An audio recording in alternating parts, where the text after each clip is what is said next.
Yes or no question. The military intelligence warned of the deadly coronavirus in a briefing to the government in early January.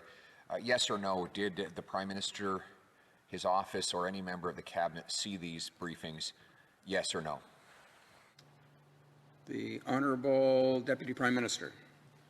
Mr. Speaker, Canada, as a member of the Five Eyes, as a member of NATO, as a member of NORAD, a close intelligence partner with all of those allies, very much including the United States, is privy to a great deal of intelligence. Of course, the global pandemic is an issue which has concerned our intelligence agencies and those of our partners, so we have been in close communication with them. Well, member for Carleton. Did any member of the Cabinet see that intelligence from our military, yes or no? The Honourable Deputy Prime Minister. As I have said, Mr. Speaker, our intelligence sharing is very important.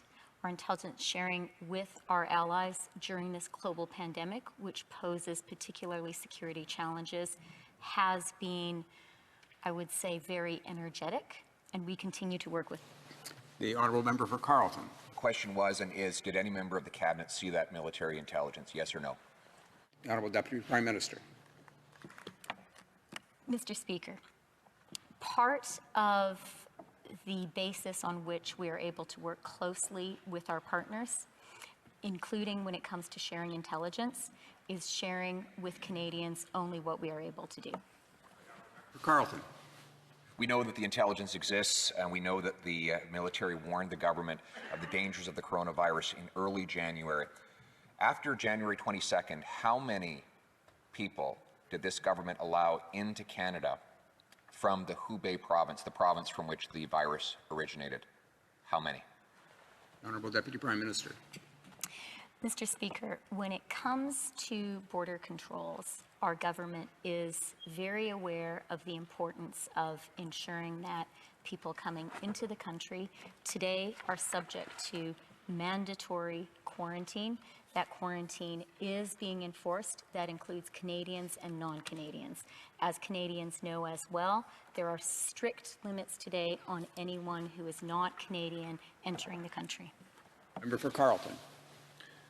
How many people were allowed into Canada from Hubei province after this government received intelligence showing the danger of the coronavirus from our military? The Honourable Deputy Prime Minister. Mr. Speaker, we became aware that the coronavirus was indeed a threat and that there were a number of places around the world where we were receiving people who could have the contagion of the coronavirus. That is why at the border we were very clear about giving clear instructions about the need for self-isolation. The Honourable Member for Carleton. After the government received intelligence from our military about the dangers of the coronavirus in China, it allowed 2,000 people from the Hubei province, the most affected province, to come into Canada. Were these 2,000 people quarantined? Yes or no?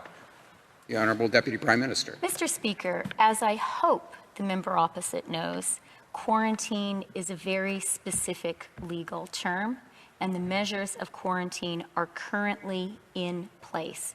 Prior to that obligatory quarantine being in place, incoming travelers, whether they were Canadian or not, were very clearly told to self-isolate.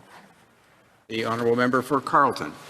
Told to self-isolate but not required to self-isolate, and therefore this government allowed thousands of people into this country who came from the affected regions, even though there were briefings the government had explaining the danger of doing just that.